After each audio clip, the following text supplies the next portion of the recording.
In August 1992, when the dog days were drawing to an end, I set off to walk the county of Suffolk in the hope of dispelling the emptiness that takes hold of me whenever I've completed a long stint of work. And in fact, my hope was realized, up to a point. For I've seldom felt so carefree as I did then, walking for hours in the day through the thinly populated countryside, which stretches inland from the coast. I wonder now, however, whether there might be something in the old superstition that certain ailments of the spirit and of the body are particularly likely to beset us under the sign of the dog star.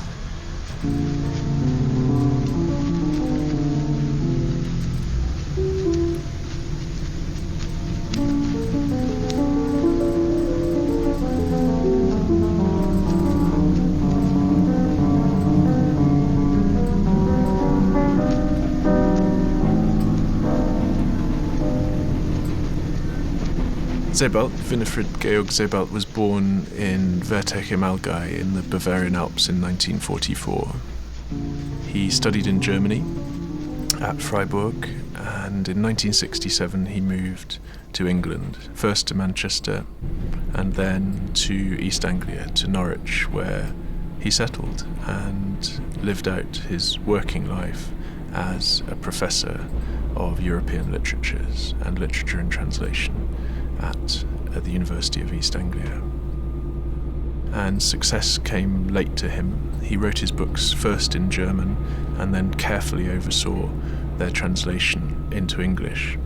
And it was when the books began to appear in English that his rise in the English-speaking literary world began.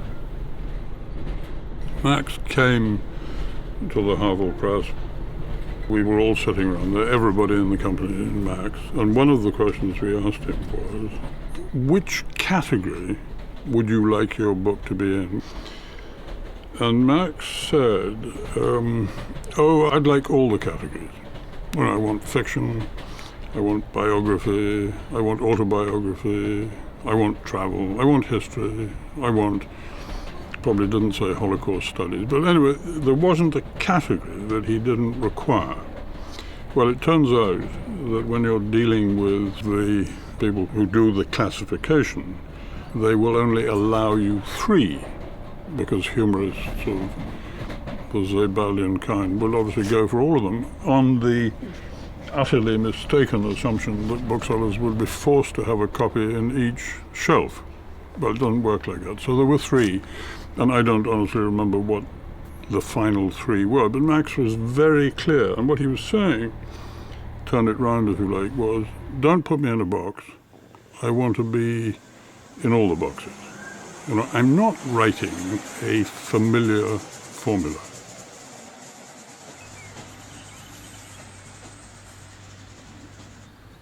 Well, one of the odd things about the book is that it begins as an account of somebody having finished a book. Because he's finished a piece of writing and he now feels apparently carefree. And it seems to me the book starts inviting you to imagine what it's like to feel suddenly released from something. He's going on this wonderful walk. Within several lines, he couldn't be more depressed. It's like the thing Freud says about headaches. The moment somebody says to themselves, God, isn't it marvellous? I haven't had one of those headaches for ages. That's a sign they're about to get one. Sebald says, I felt incredibly free, carefree, and suddenly he's not free and full of cares.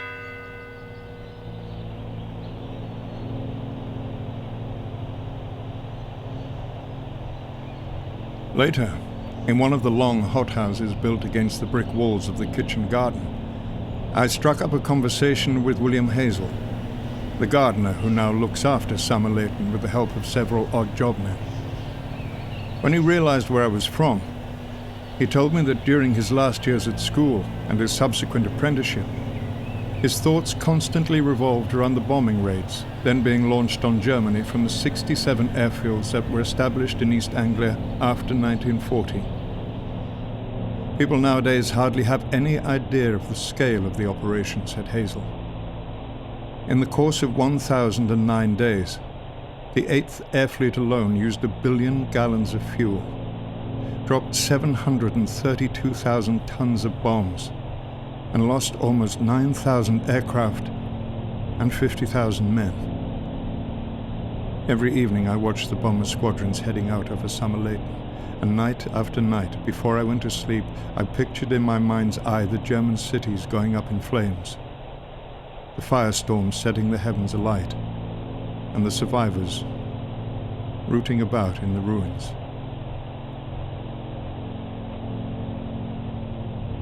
Often the narrator feels that he's kind of irradiated by a melancholy.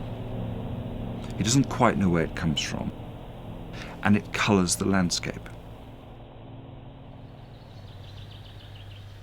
The book is literally full of geography in that almost every page has a place name on it that you can identify on a map. So I came up with this idea, fairly simple, of doing a digital project for mapping books, where essentially I would take the locations that appear in books or locations around books and plot them on a digital map so you could zoom in and zoom out. And The Rings of Saturn was the first book that I plotted. This red map serves as the core of his walking tour. And then at each place he mentions places around the world that are further removed. Then there would be a link out to those places. On the surface, it's a walk in Suffolk, and his experiences of these kind of landscapes down there, the beaches and the heaths and the kind of emptiness of that whole place. And then associated with it is a whole encyclopedia of other things. So when he goes to places, he touches off on a certain writer or a certain event, and then the book kind of spirals out into something else. So it's a kind of walk, and then it's also this encyclopedia of people and things and events which interest him, and which some of which are quite directly tied to the walk and some of which aren't. Like for me, silk is the center of this book in some ways because of how carefully Sebald kind of silks silk around throughout the chapters. It'll just be a little metaphor in one chapter. I think he mentions it in chapter 1 just for a second and then moves on, foreshadowing what comes. You know, I think it's almost in the last chapter, right, that the silk thing finally happens.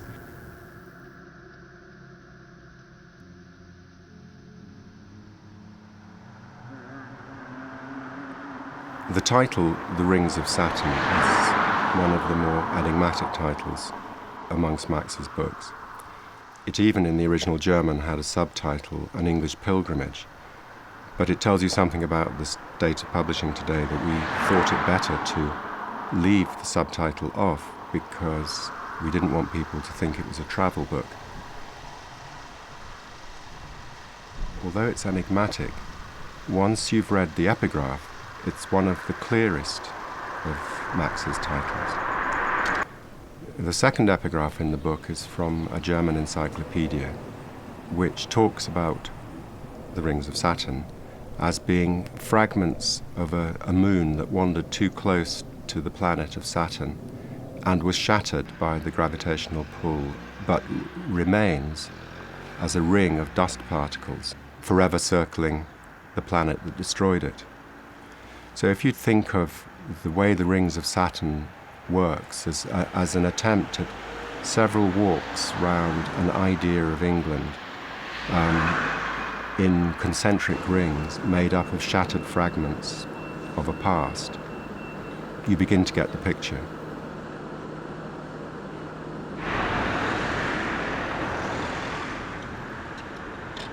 The thing that it's closest to for me is Virginia Woolf's The Waves, where you just feel that there's a sort of an attempt to capture perception in all its really fleeting and really fast way in which we perceive and we put things together. But of course he constructs it so exquisitely. Every sentence is beautifully crafted. So I don't know what the genre is. I don't know. Probably known better to you than to me, Virginia Woolf, the wonderful example of her description of a moth coming to its end on a window pane somewhere in Sussex. And this is a passage of some 2 pages only, I think, and it's written somewhere, chronologically speaking, between the battlefields of the Somme and the concentration camps erected by my compatriots. And there's no reference made to the battlefields of the Somme in this passage. But one knows, as a reader of Virginia Woolf, that she was greatly perturbed by the First World War, by its aftermath, by the damage it did to people's souls of those who got away and naturally of those who perished. So, I think that a subject which at first glance seems quite far removed from the undeclared concern of a book can encapsulate that concern.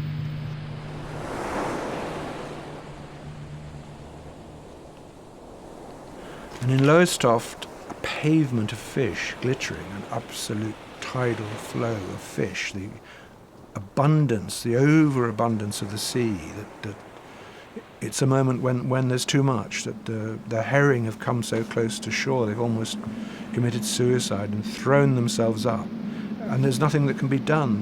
The fish rot away, and there are strange concepts of trying to understand the luminescence of these fish and to extract light from obviously it. is a postcard. Now, of course, the picture. So there's these small disjunctions that start to occur. I took his word that that's herring. I wouldn't know what herring looks like. So, okay, that's herring. It's a little off. It's a postcard. But, as you move on, he's talking about the herring and about this wonderful color that is emitted when they die. And yet, he gives us this close-up of this large black and white fish. And I think you kind of just sort of breeze past that. It doesn't offer any information. It seems to just affirm what you're reading in a very non-Sebaldian way. He usually doesn't do that. He doesn't illustrate things. If you're careful, you think, wow, I wish it was in color. I'd really love to see this kind of effervescence and phosphorescence that occurs. And then I think this is one of the strangest images. It's talking about using this phosphorescence to light this passageway, and all I could see was these fins on the fish. I'm starting to pick up this pattern between these fins, and then I see them here. And I kind of think, oh, well, that's kind of a clever artist thing. We do that all the time, kind of start to work formally. And then the shock of sort of turning the page and seeing this image, I immediately had to go back and start to figure out where this began, from somewhere to this end image. And I naturally started there because there is something that's very similar between these images, the dead fish and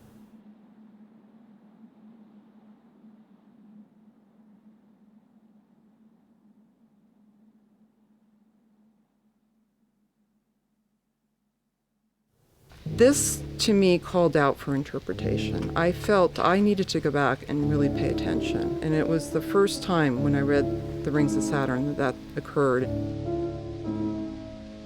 I think it's very hard to do this, to use this medium of book, the linearity of the book, and to use the images to pull you back. That is why it is like a journey, even as you're reading it, because you're constantly having to go back. I was blown away. I really thought this is where we have to sort of stop and reconsider what he was doing.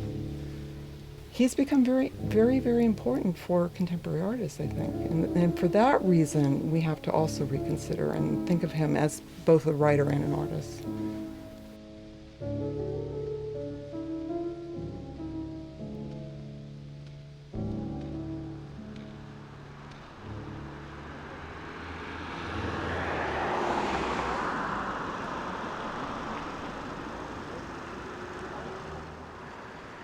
When I was writing about Sebald, I rang him up. I just rang up the university and said, can I speak to Professor Sebald? And I wanted to reproduce his photographs in the book I was writing and also in an exhibition.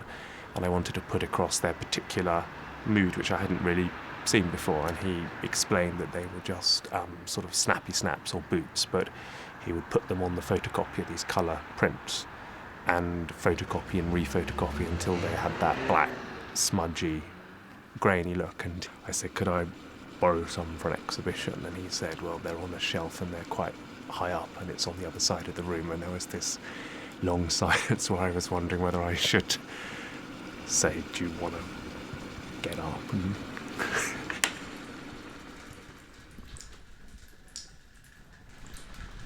Well, the spell of enchantment was cast on me by him about 12 years ago, and I ended up wanting to write a book about him, and I realised that, he's a biographer. He's a biographer who walks his subjects back into life, or maybe he walks forwards after them into death. It's never quite clear. It soon became obvious to me that the way to write about Sebald, I was wrong in this assumption, was to follow him, was to footstep his footsteppings of earlier feet and turn his own method back upon himself. And so I started to do that, and I rewalked most of the Rings of Saturn walk. And I really wanted it to be a grey day, and it wasn't a grey day, it was a bright day, and there were people bathing in the fountains at Lowestoft. And I realised very quickly that I was having far too much fun to footstep Sebald. At Benwick Broad I swam, and then I slept the night by a big bloom of poppies and woke up at dawn with a glorious easterly view and swam again. And my memory of that walk is one of delight, really, and a refusal of the walk to conform to my idea of what the walk should have been. And so I realised that if I were going to write this book, I had to drop myself out of it entirely. I couldn't be there. It was a completely bad fit between footstepper and footsteppy.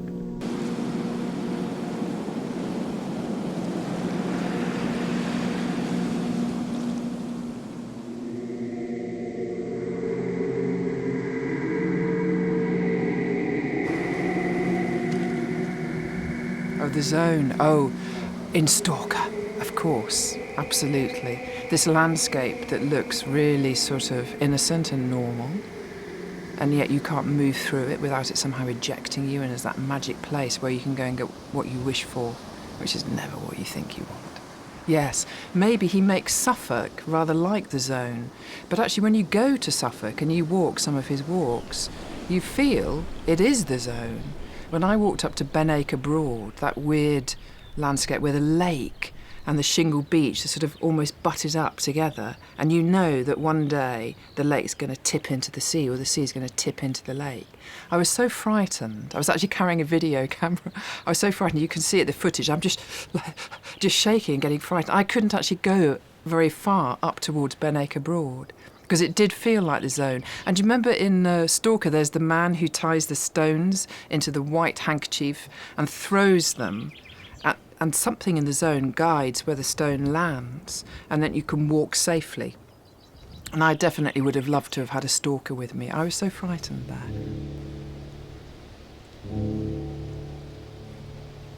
Dust-laden, mist-laden, penetrated by odd and misdirecting lights.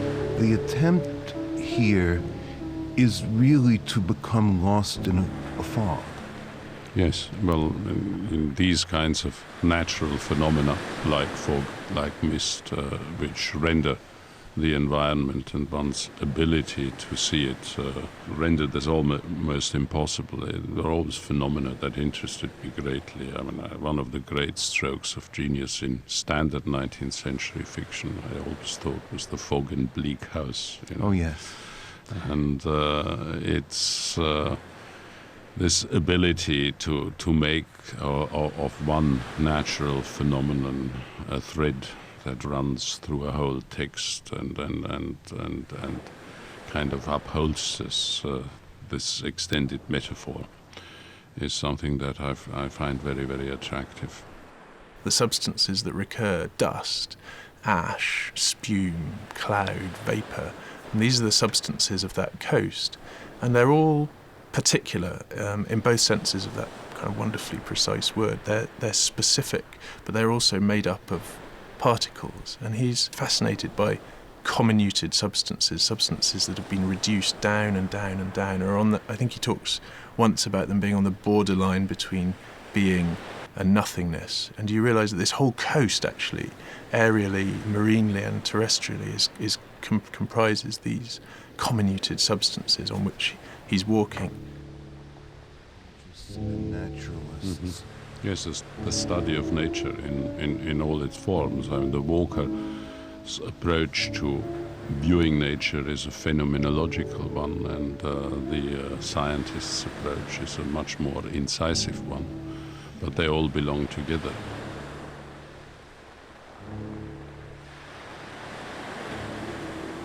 But for me, reading Sebald is like a discovery, given there's been so much schlock written about post-Holocaust writing, and so much terrible exploitation of the Holocaust and all that. Sebald seemed to have a way, actually, of thinking about these issues in a way that was neither sensationalist nor self-pitying, but that could be, on the one hand, sort of grimly humorous, but also very, very straightforward. It was like the best version of journalism one could imagine. Really straightforward documentary writing that was really artful at the same time. You wanted to listen to this voice. The reader needs to be prompted that the narrator has a conscience and that he is and has been perhaps for a long time engaged with these questions.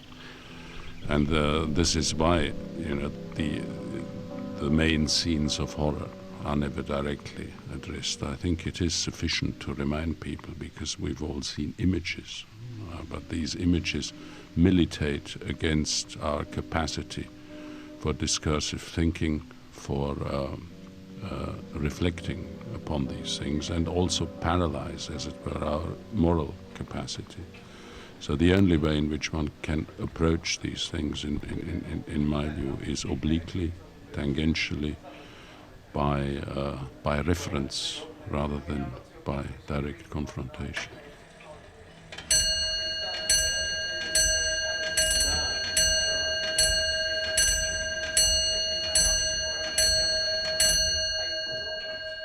He's in Southwold, he's in the Crown Hotel, and he's reading a copy of The Independent on Sunday. And he then sees this image of the people, as he says, hanged in rows like crows or magpies, Serbs, Jews and Bosnians. And he basically then talks about the Ustaša, which was the equivalent of the SS, basically, in Croatia in the war. Many historians regard them as even more terrifying than the SS. I mean, they were the methods of killing was pretty unimaginable. He then says that the documents relating to these killings are recorded in he talks about 50,000 documents abandoned by the Germans and Croats in 1945, which are kept to this day in the Byzantska Krajina archive in Banja Luka. And then he describes the fact that this place, where the archives are now housed, was the headquarters of the Heeresgruppe E intelligence division. And at this moment I thought, hang on a minute, I've heard that name before, that word, because that was the intelligence division that Kurt Waldheim worked in during the war. And then he describes one of the Heeresgruppe E intelligence officers at that time. He was a young Viennese lawyer whose chief task was to draw up memoranda relating to the necessary resettlements, described as imperative for humanitarian reasons. And then he describes how for this work he was awarded the silver medal of the crown of King Zvonimir with oak leaves by the Croatian head of state, Pavlovich, who was kind of Hitler's ally, which was absolutely accurate and true. And then he describes that in later life he occupied various high offices, among them that of Secretary General of the United Nations. And reportedly it was in this last capacity that he spoke onto tape for the benefit of any extraterrestrials that may happen to share our universe, words of greeting that are now, together with other memorabilia of mankind, approaching the outer limits of our solar system aboard the space probe Voyager 2. And that idea that this man is the representative of humanity. As the Secretary General of the United Nations, an organization of 147 member states who represent almost all of the human inhabitants of the planet Earth, I send greetings on behalf of the people of our planet. We step out of our solar system into the universe seeking only peace and friendship, to teach if we are called upon, to be taught if we are fortunate. We know full well that our planet and all its inhabitants are but a small part of this immense universe that surrounds us, and it is with humility and hope that we take this step.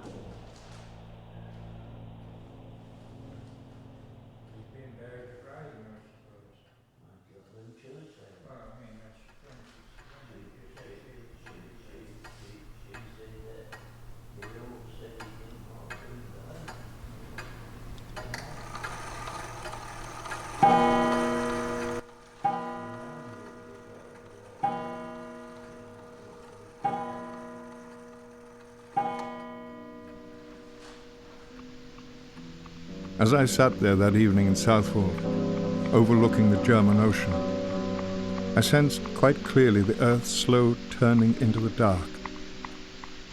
The huntsmen are up in America, writes Thomas Brown in The Garden of Cyrus, and they're already past their first sleep in Persia.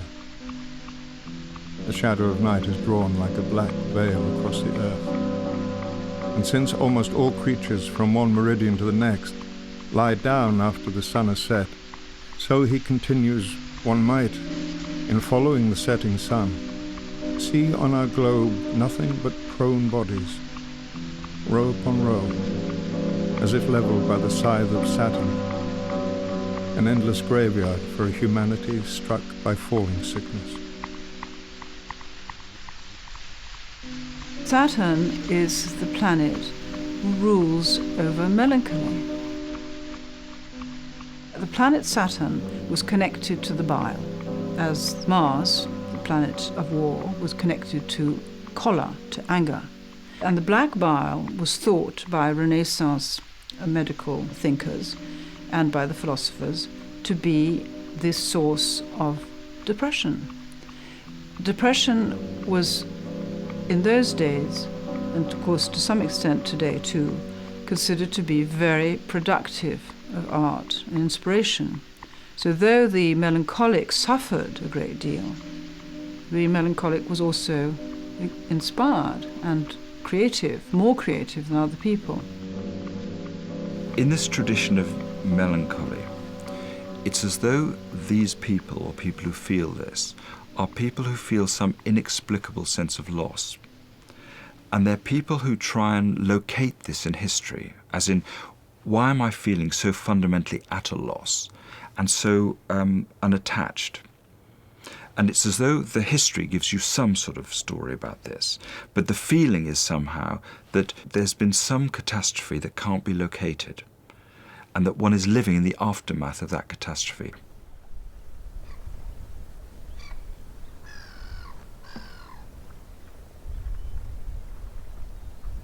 Sebald hears that there was a little pleasure train that would take you to Southwold, on a narrow gauge, I think. And he's told that the old engine had, underneath the black paint, it had a Chinese golden dragon, and that it had originally been made for the emperor to travel about in Peking. But he then goes off into one of his most superb fugues about the last days of imperial China and the reign of the Empress Dowager, Cixi. The Taiping Rebellion was actually put down very, very bloodily indeed, and it was a story of great horror. It's another example of where he's using something else to refract his main preoccupation. The genocidal wars of the 20th century were foreshadowed by these Victorian imperial wars. He's actually also making you think about travel routes as well. He invokes the Silk Road. So his walks meander, his mind meanders, and the pattern of the structure of the book meanders. I don't know if anybody's actually done a map of the Rings of Saturn, of how the motifs actually can be played out and related to one another. So I was writing about the book, and as I was reading the first chapter, I made a little sort of marginal flow chart of what the material consisted in the first chapter. And as soon as I made this for the first one, I started making them for every chapter. And then when I was done, I thought, well, why the hell shouldn't I just make one big, huge graph of the whole thing? Green is the beginning of a chapter, red is the end of a chapter, but then as I went on, I started adding blue for death or despair. And there's more blue sort of towards the end of the book. I wouldn't know how else to talk about my relationship to this book but to use the word love, because that's how I feel about it. I mean, it's like a personal relationship. I think that you fall in love with the meandering because the book allows you to do that and gives you the room to do it. Some people experience that as being adrift in a way that makes them uncomfortable, and they're impatient with a book like this because they're not driven through the pages. And I think that impatience is a manifestation of a kind of anxiety. They don't want the freedom to assemble the book for themselves. They want to be told what to think a little bit. The British tradition is of walking as recovery, and the American tradition is of walking as discovery, that striding forwards into the oncoming air of the world for the romantic tradition, British romantic tradition, is a way to strip away the accretions of civilization, the hawking and hammering of time lived in cities, and return yourself to some original state. I mean, that's Rousseau, it's European as well as it's British, but the American tradition, it's there in the road movie, it's there in the sense that we travel to liberate ourselves, to discover new ways of being, to acquire whole new methods of life that may themselves turn into habits but don't begin as them. A strikingly large number of our settlements are oriented to the west, and where circumstances permit, relocate in a westward direction. The east stands for lost causes. Especially at the time when the continent of America was being colonized, it was noticeable that the townships spread to the west, even as their eastern districts were falling apart. And in Brazil, to this day, whole provinces die down like fires when the land is exhausted by overcropping, and new areas to the west are opened up. In North America, too, countless settlements of various kinds, complete with gas stations, motels, and shopping malls, move west along the turnpikes, and along that axis, affluence and squalor are unfailingly polarized. I was put in mind of this phenomenon by the flight of Dunwich. It appears to be a picture taken at the end of the 19th, early 20th century, and it's of the cliff at Dunwich on the Suffolk coast, which is dominated by the ruined silhouette of one wall with some arches in it and the tower of Dunwich Church, which, for anybody who knows that part of the world, is a image of transience if there ever was one, because that cliff retreats at such a rate. This church, I think, doesn't exist at all there now. We used to go there a lot when I was a child because my grandmother lived in a village just inland. My father's mother lived in a village just inland from Dunwich. And we were made to stand on the cliff and keep quiet. It was probably a strategy of our parents to shut us out, but we were made to keep quiet so that we could hear the church bells ringing underwater, which of course we never did. And in fact, to strike a yet more personal note about it, it's a picture which has a particular resonance for me because it was later on those cliffs that my grandmother jumped off and committed suicide.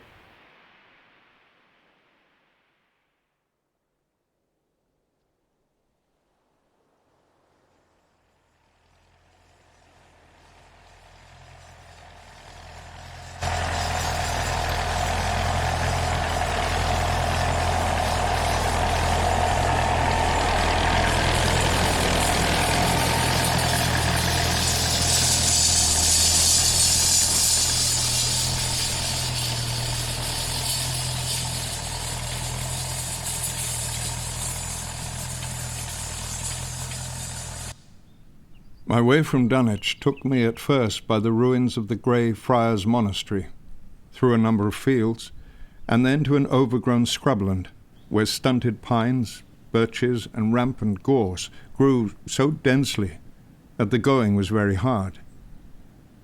I was beginning to think of turning back, when all of a sudden the heath opened out in front of me. Shading from pale lilac to deepest purple, it stretched away westward, with a white track curving gently through its midst.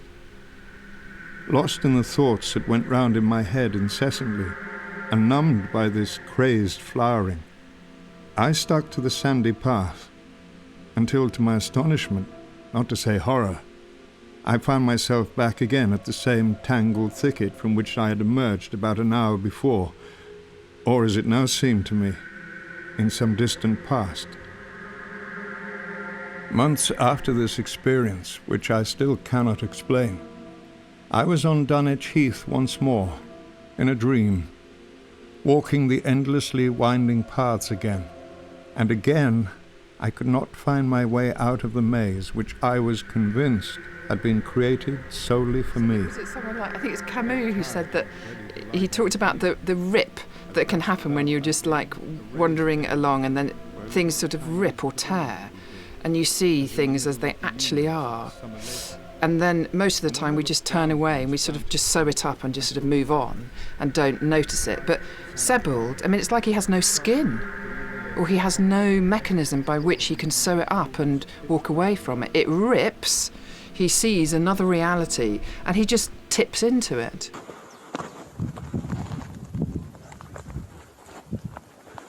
And when I looked down from this vantage point, I saw the labyrinth, a pattern simple in comparison with the tortuous trail I had behind me, but one which I knew in my dream with absolute certainty represented a cross-section of my brain.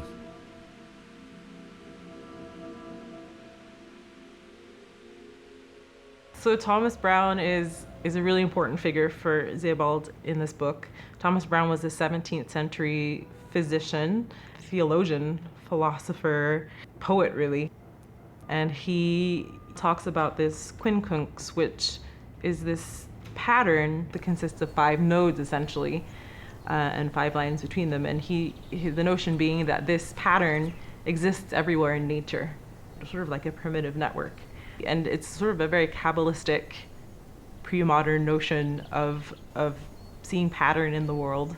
And Sebald, I think, also in his writing, is looking for these sorts of patterns, how they occur in historical events and connections between people. He's always picking up on these sorts of uncanny connections. The uncanniness is very important.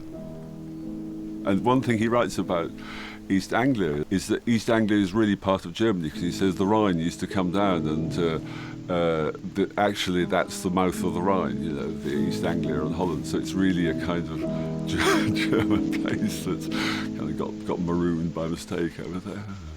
At the end of his life, he did begin to write more about German subjects as well. You know, he came back to this literature and the war and things like that.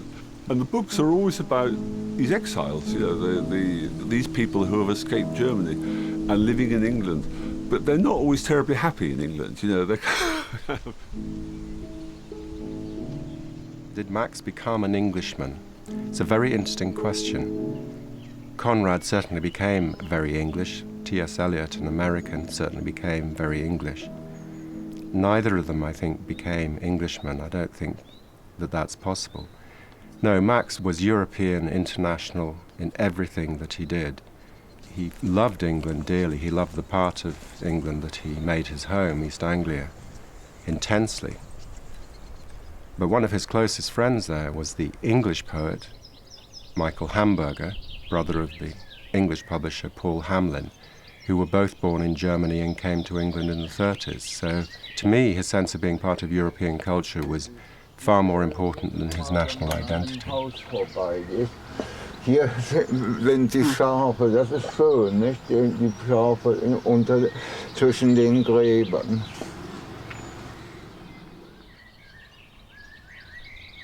Across what distances in time do the elective affinities and correspondences connect? How is it that one perceives oneself in another human being? Or if not oneself, then one's own precursor?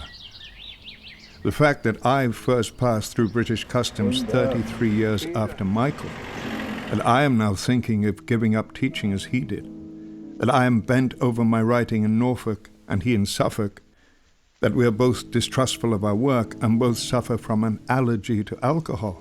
None of these things are particularly strange.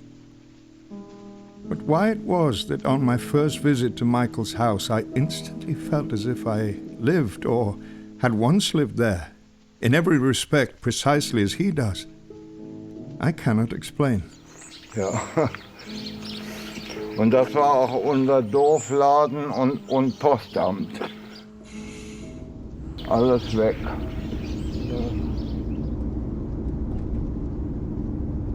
I went out to Norwich in August of 2001 to see Sebald in advance of the publication of Austerlitz. Well, he had told me that even though he lived in Norwich for 30 years, he didn't feel at all at home there. But then he said that he felt even less at home in Germany, and he particularly disliked the sound of modern German and the way people spoke around him, because the German that he used was as he said, a 19th century German. So he said, he asked me if I knew the German word for mobile phone, and I didn't. And he said with a look of horror, it was a handy. So he wasn't at home in Germany. He wasn't at home in Norwich. So I asked him if he'd ever been in a place where he felt at home. I'll give you an example of Max when we were working on Vertigo, being very frustrated because at one point in that book he wants to use the language of Nazi bureaucracy. And he said to me once that the problem with English is you don't have the fascist language. We can't do it. It just sounds ordinary. So we had to settle for the plainest, not most bureaucratic language, but plainest language we could manage, and hope that the sense of the German... But we've got to realise we're not even reading Sebald's book. We're reading a book by Michael Hulse, who's the translator. There's a strategy that he doesn't write directly into English. He writes in German, and then it's translated. And he could perfectly well translate it himself, but he chooses not to. So you've got another version which is already filtered, and it's not that different, I don't think, from the reports I've heard that the Midsummer Murders, this sort of generic TV series set in a perfect English village, by the time it's translated into French, where it's very popular, takes on a sort of existential gloss. It becomes something else. It's much moodier and weirder.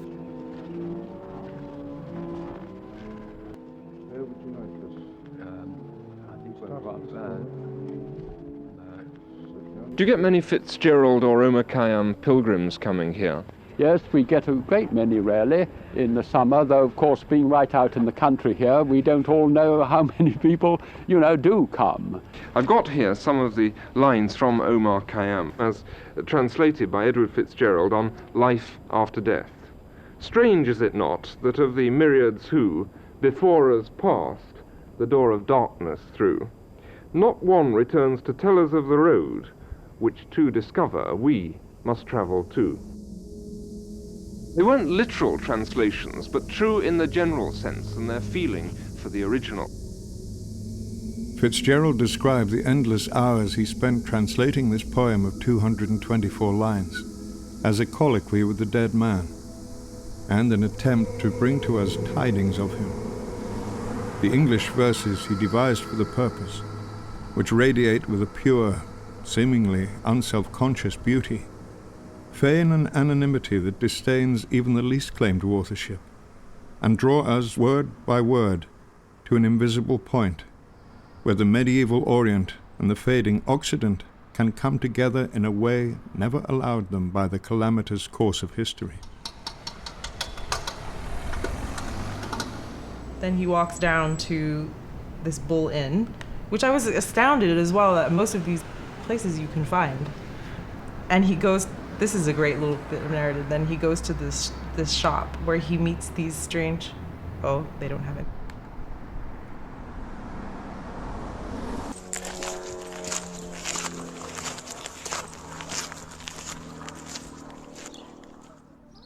There's a beautiful section in Vladimir Nabokov's novel, Transparent Things, where he talks about how when you concentrate on a material object, he says, the very act of attention may lead to our involuntary sinking into its surface. And he talks about, Nabokov has this beautiful phrase, the dream life of debris. And that seems to happen again and again in Sebald, that what begins as a particular object that is seen in all its specificity and radiance of that, slowly shimmers, becomes a kind of quicksand, sucks the gaze of the viewer and the footfall of the walker down into it, and we find ourselves at Bergen-Belsen or in the Congo. The Rings of Saturn are a mental landscape. It's like Blake's Mental Traveller. But, like Blake, he brings in names of the real, but into his own cosmology, which is made up of all sorts of things, including this constant sense of destruction. That the landscape he's describing is where the bombers, this is one of the key parts of the book, is this man he meets very early on, who talks about being a child and watching the fleets of bombers going over night after night to firebomb German cities. It's a kind of small detail that grows out of the English landscape very well. This is a defensive coast. It looks out onto the German Ocean, as Sebald calls it, and it's bequeathed a sort of architectural paranoia. Much of the landscape has been constructed in order to resist invasion by humans, but also invasion by the sea. And that exerts a very powerful imaginative pressure on the walker. I wrote this essay called WG Sebald. It began with driving through the Dutch landscape and suddenly realising we were lost. And previously, I'd been given this sort of map of Berlin. I think we just moved to Germany, and I'd given them a map of Berlin on a cloth, on a handkerchief. And my father immediately triggered something in him, and he remembered that he had found this cloth map, which had been blown out of an aeroplane as it crashed. He just went and put his hands on it immediately. He said, well, I was near a place, and he leaned across the map and he said, Goch, right? This place, Goch. And then in February, I was driving around Holland on the borders with Germany, and I was with this curator, Rita Kirsting, and we were lost. And she started to talk about it. Well, she came from a town near there. And I don't know what made me say it, but I just went, Goch, which is a tiny town, in fact. And she said, yes, how the hell did you know? And so there was that going on. And then parallel to that was Rufus Isaac, my great-great-uncle. His sister had bought a Van Gogh. Van Gogh's family came from Goch. And then realising that took me to Marconi through his brother Godfrey, who was the first managing director of the Marconi Corporation. At that point, I was reading the chapter on Roger Casement. I knew about Roger Casement. I've known about him for a while. And then, of course, I had a knife through the heart where I realised that it was my great-great-uncle, Sir Rufus Isaacs, who had been the hanging judge on that particular case. It was a true shock to me, actually. A true shock. There were all these connections, Sebaldian in a way, but also close to how I make my own work, which is relying on a sort of objective chance method where you go along and then something happens and it makes you take a different direction.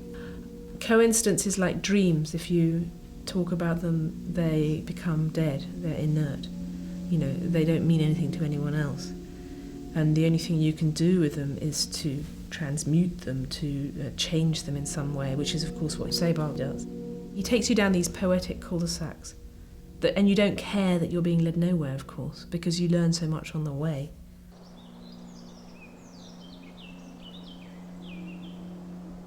To this day, the area between Woodbridge and the sea remains full of military installations.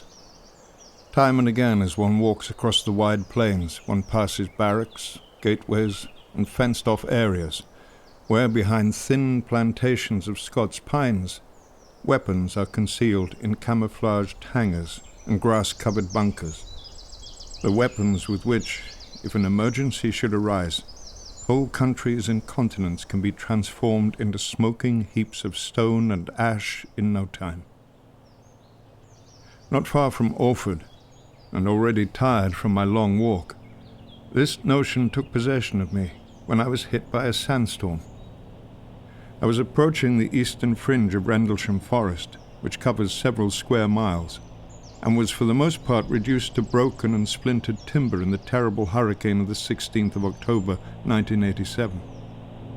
Suddenly, in the space of a few minutes, the bright sky darkened, and a wind came up, blowing the dust across the arid land in sinister spirals. The last flickering remnants of daylight were being extinguished, and all contours disappeared in the greyish-brown, smothering gloom that was soon lashed by strong, unrelenting gusts.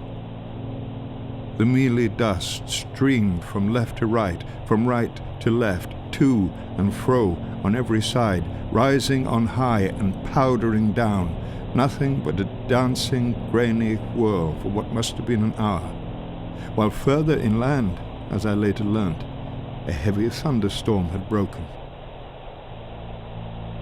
When the worst was over, the wavy drifts of sand that had buried the broken timber emerged from the gloom. Gasping for breath, my mouth and throat dry, I crawled out of the hollow that had formed around me like the last survivor of a caravan that had come to grief in the desert. A deathly silence prevailed. There was not a breath, not a bird song to be heard, not a rustle, nothing. And although it now grew lighter once more, the sun, which was at its zenith, remained hidden behind the banners of pollen-fine dust that hung for a long time in the air. This, I thought, will be what is left after the earth has ground itself down. I walked the rest of the way in a daze.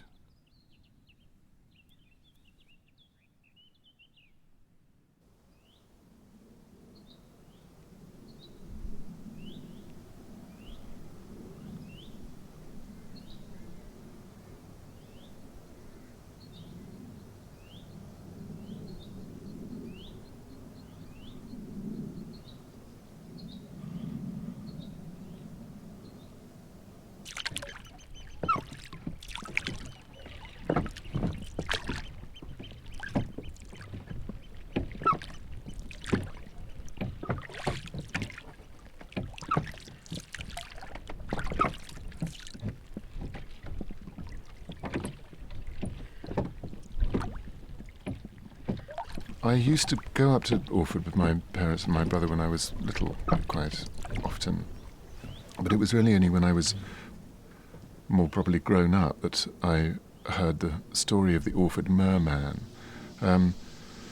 which goes roughly like this. I mean, it's many hundreds of years ago, this, and the fishermen at Orford, because Orford was then on the coast in a way that it absolutely is not now, because everything's silted up,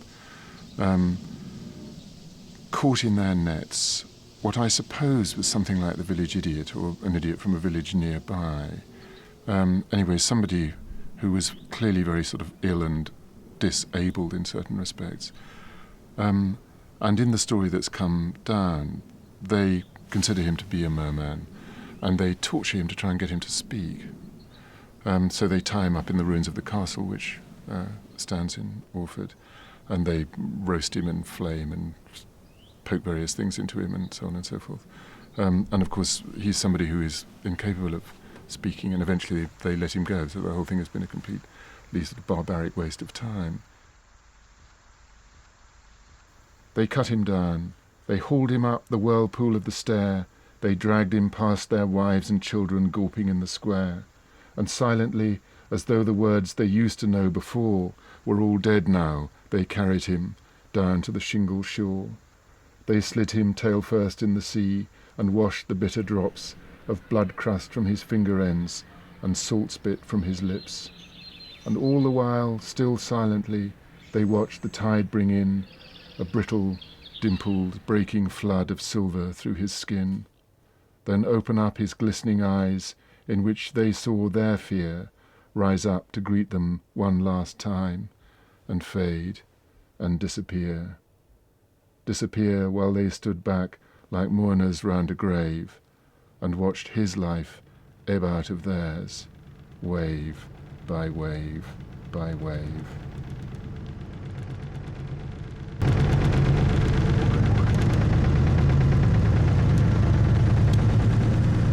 When I was first in Orford, it was forbidden to approach the island. But now there was no longer any obstacle to going there, since, some years before, the Ministry of Defence had abandoned secret research at that site. One of the men sitting idly on the harbour wall offered to take me over for a few pounds and fetch me later, after I'd had a look around. Once we were on the other side, I took leave of my ferryman, and after climbing over the embankment, walked along a partially overgrown tarmac track running straight through a vast, yellowing field. The day was dull and oppressive, and there was so little breeze that not even the ears of the delicate, quaking grass were nodding. It was as if I were passing through an undiscovered country. And I still remember that I felt, at the same time, both utterly liberated and deeply despondent. When the National Trust were given the site, which was around 2000, they saw it first as a nature reserve. It was quite a troublesome one because lots of people in 4x4s used to zoom over the nests and there was lots of illegal stuff going on.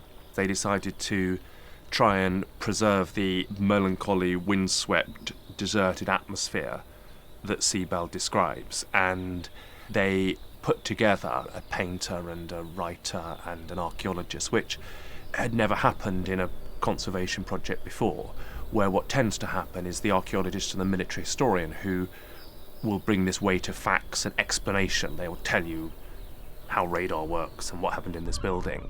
And it was the first time the National Trust consciously placed as much emphasis on atmosphere and association, and it was also the first time they said, let's just let the buildings fall down. They said, let's let them crumble over time. And that was a really brave thing to do, and that's what's happening. They're just going to crumble away gently over the next few hundreds of years. My sense of being on ground intended for purposes transcending the profane was heightened by a number of buildings that resembled temples or pagodas, which seemed quite out of place in these military installations. But the closer I came to these ruins, the more any notion of a mysterious Isle of the Dead receded, and the more I imagined myself amidst the remains of our own civilization after its extinction in some future catastrophe.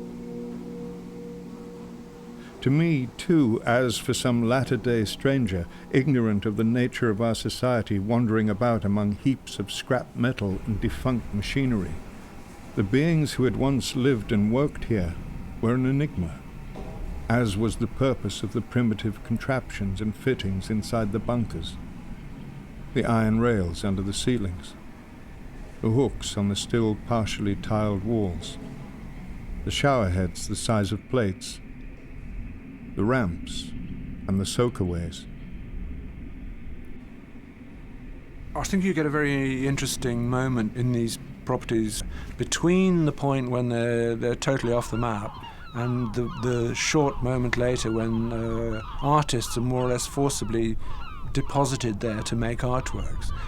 From there being no possibility of getting in to the absolute welcome that's thrown at certain people to make works that give a kind of poetic to these dangerous, dirty, difficult spaces. And the first ones in have a kind of real charge, and then it becomes very processional and very bleached of energy in some ways. There's much more of a charged places have to be broken into or infiltrated. Souvenir shops and point of view. Here, take the photograph. This is the point of view. You know, it's all too fixed. But I don't think one should be too sort of elitist about this. You know, it's all very well if we're the first to be there, then that's fine. But it is important to try and think, how do you democratize this? But I don't think that we should simply slam the doors in the face of pilgrims who, have been ignited by a piece of literature. As I was sitting on the breakwater, waiting for the ferryman, the evening sun emerged from behind the clouds, bathing in its light the far-reaching arc of the seashore. The tide was advancing up the river. The water was shining like tin plate, and from the radio masts above the marshes came an even, scarcely audible hum. The roofs and towers of Orford showed among the treetops, seeming so close that I could touch them. There, I thought, I was once at home.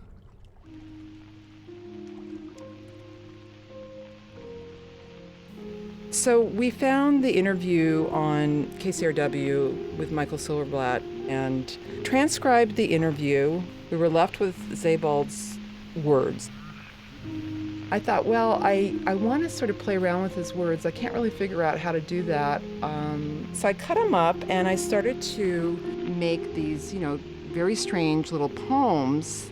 I was convinced that this was like a Ouija board, that if I did this in the right frame of mind, that he would talk to me.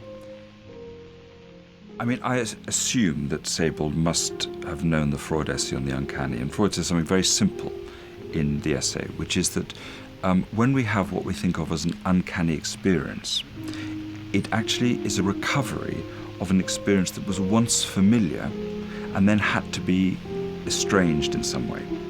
So that if I go somewhere and have an experience of déjà vu, say, or I feel something uncanny is happening to me, it's because, unknown to myself, I'm having a memory of an earlier experience that was probably pleasurable, but I had to in some way disown.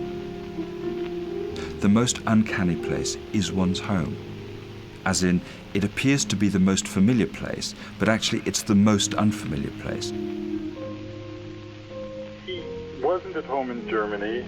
He wasn't at home in Norwich, so I asked him if he'd ever been in a place where he felt at home. And he said that he thought of one place, and it was the island of Saint-Pierre in the Lac de Bienne in Switzerland, and it's best known because it was where Rousseau took refuge in 1765. And what he said, and I can read this because so it's exact. He said, I felt at home strangely because it is a miniature world. One manor house, one farmhouse, a vineyard, a field of potatoes, a field of wheat, a cherry tree, an orchard. It is one of everything, so it is in a sense an arc. It's like when you draw a place when you were a child.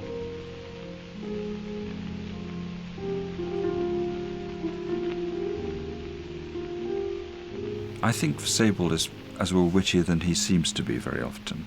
I think Sebald knew that only children have homes, that adults don't have homes, and that there's something childish in the best sense and the worst sense about the idea of home. And I think that dinky little island which is a bit like a sort of doll's house island, is a picture of all one's wishful fantasies about home, which are to do with safety, a controllable environment, a kind of security in terms of invasions.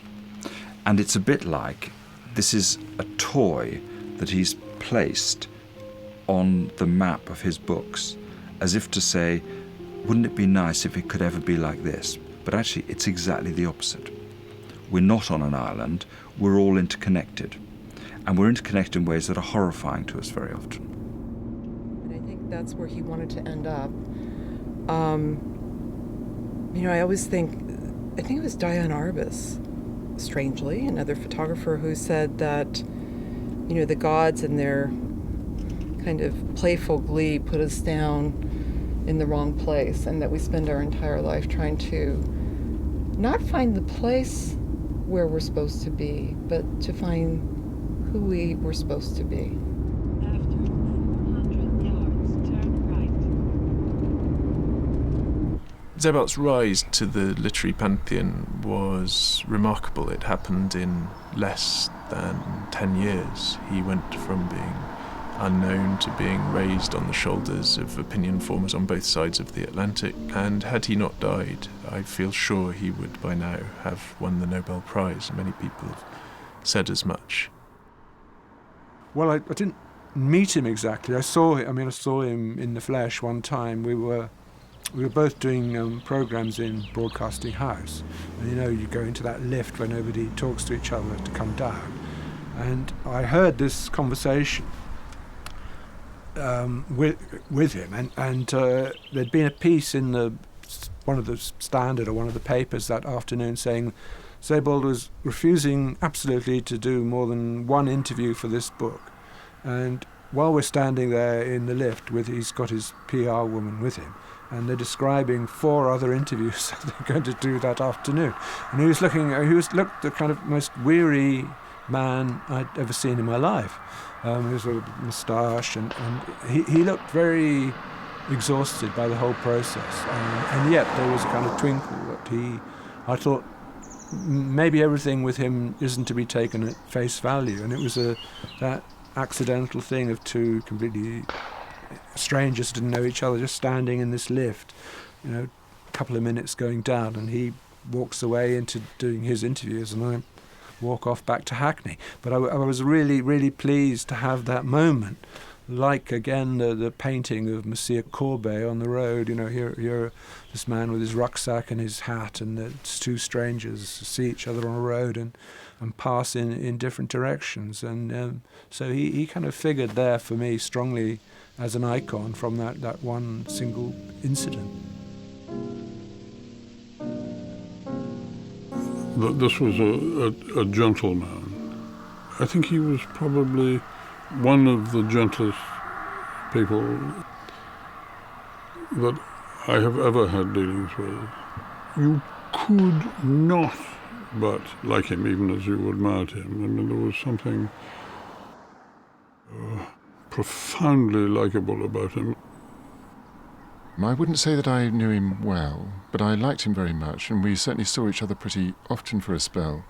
Everything about him felt soft, everything sort of gentle and unobtrusive, but absolutely watchful and wary, and I'm not just sort of back-forming this either from the books, but with a sense that he might get up and not come back at any moment, a sort of wandering otherness about him. I set out on foot in a northwesterly direction along the old Roman road into the thinly populated countryside that lies to the south of Halston. And I knew then, as little as I know now, whether walking in this solitary way was more of a pleasure or a pain. At times on that day, which I recall as being both leaden and unreal, a gap would open up among the billowing clouds.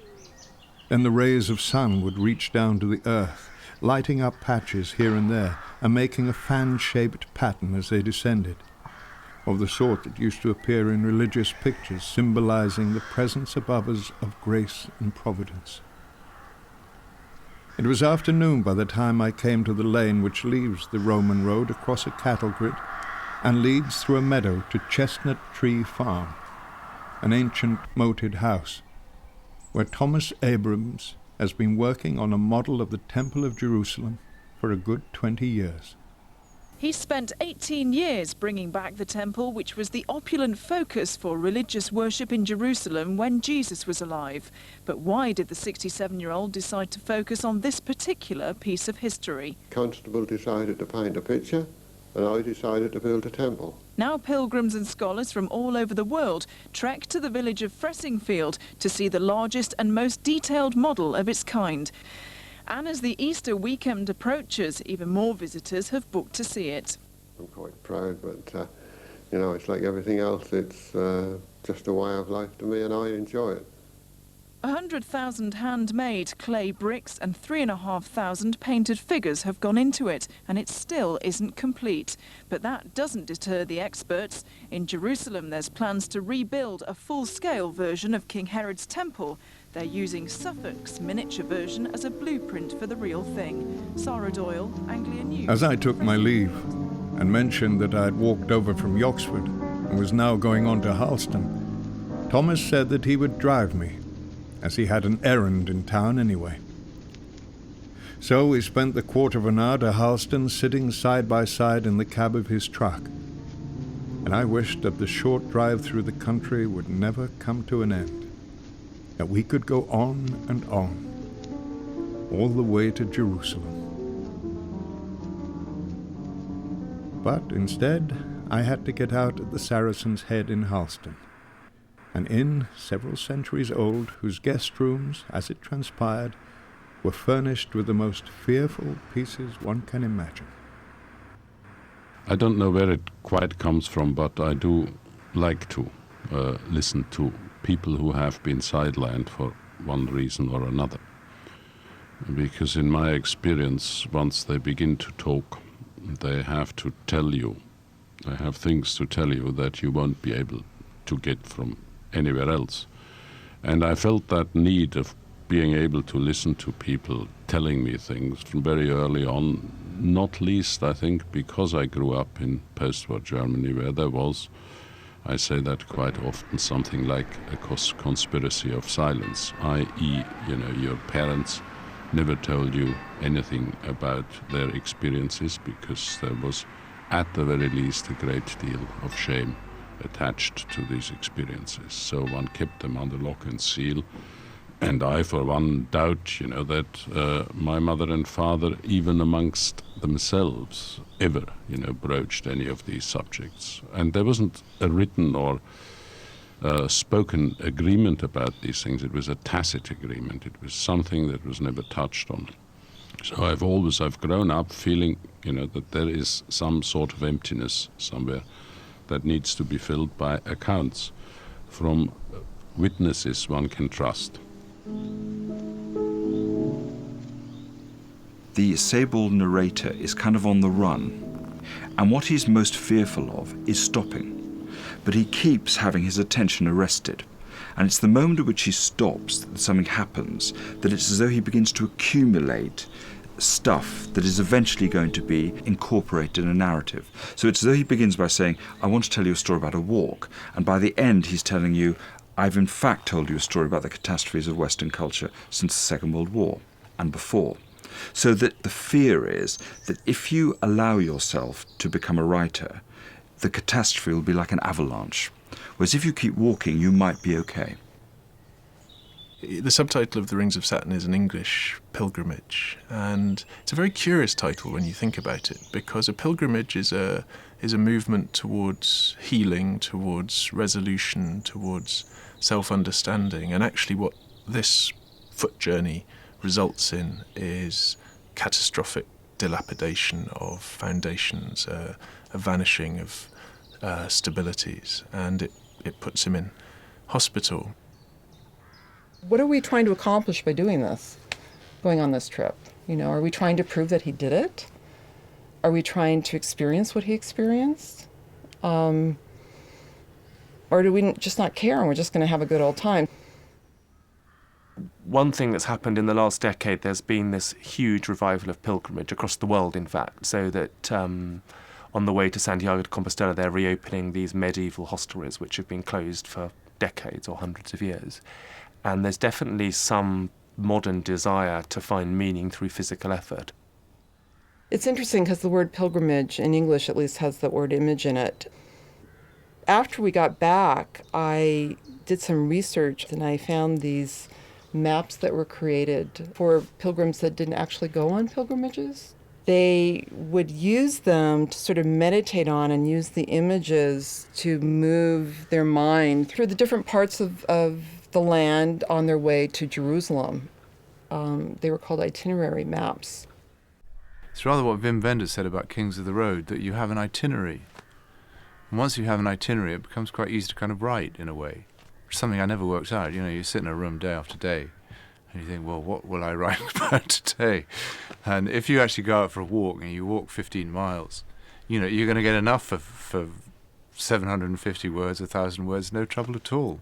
I think it wasn't until I did my East Anglian journey that I kind of thought, this is a doddle. You kind of go to Cromer. Oh, you have plenty to write about in Cromer. Then you move on around the coast. Oh, look, there's a kind of old Cold War early warning station. So it sort of takes care of itself. I don't think that works at all anymore now, because they're all doing it. You know, the countryside is black with people going for walks to write books. The only way to do it is obviously you have to walk somewhere ever more extreme in other more and more peculiar circumstances. I wouldn't get away with just walking around the M25 orbital motorway now. You know, you'd have to walk around the 6 orbital motorways of Beijing.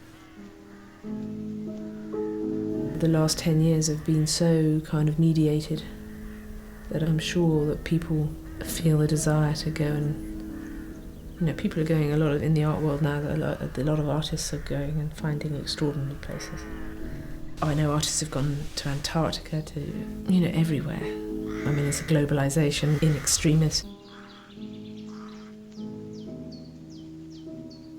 I think people do feel that there is increasing homogenization of the country, that places are actually becoming less places. They're becoming more like spaces. They're becoming more abstract. They're becoming infinitely reproducible. What's important for Sebald is that actually he finds the particular within them. He finds why this place is important, why this particular hall is important, because this person stayed here, because this event happened on this place, because here there was a village and now there is no longer a village. He encourages a deeper form of engagement with the place. And he is now a layer of that history of which he writes. You know, he wasn't while he was walking, but he is now. You know, he's a very definite part of that landscape.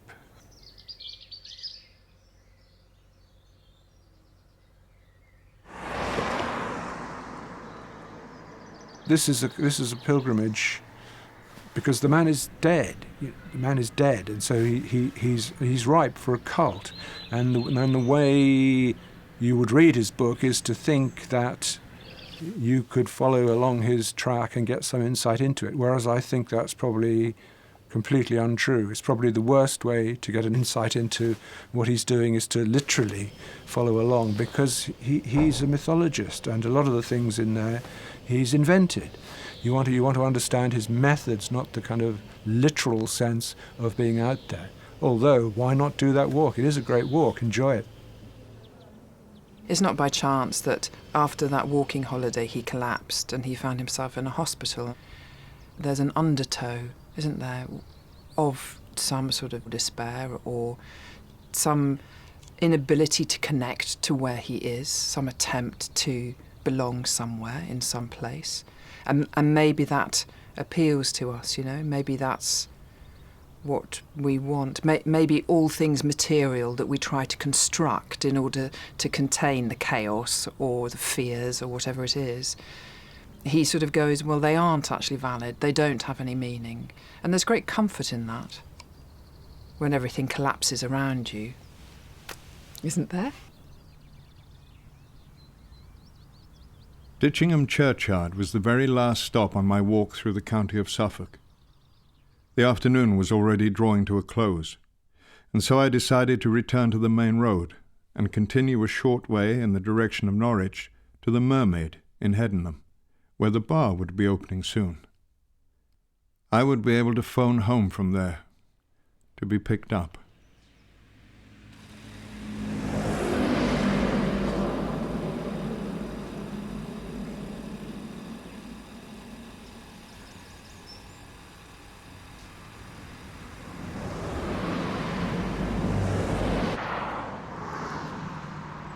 Quite near the beginning of Rings of Saturn, there's a photograph of Southwold Lighthouse, and I was aware this was also the place where Peter Greenaway's Drowning by Numbers was filmed.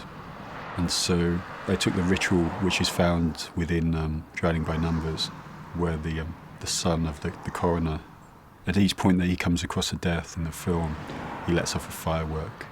And so I decided as a mark of memorial that I'd set off a firework by the side of the road where Sebald died. I got back home that evening and was looking at the photographs on the computer. And what I typically wanted was not a flash of light, but the smoke, very Sebaldian substance.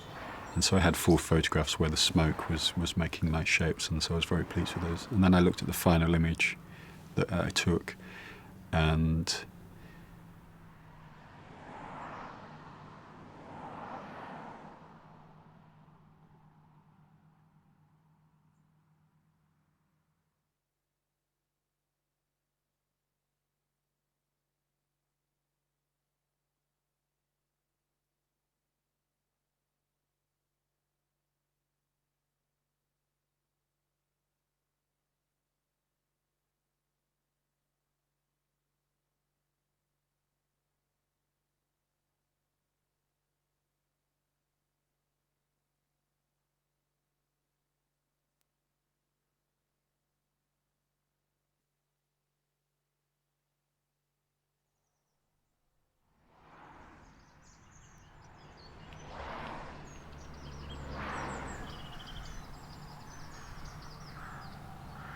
Now, as I write, and think once more of our history, which is but a long account of calamities, it occurs to me that at one time the only acceptable expression of profound grief for ladies of the upper classes was to wear heavy robes of black silk taffeta or black crepe de chine.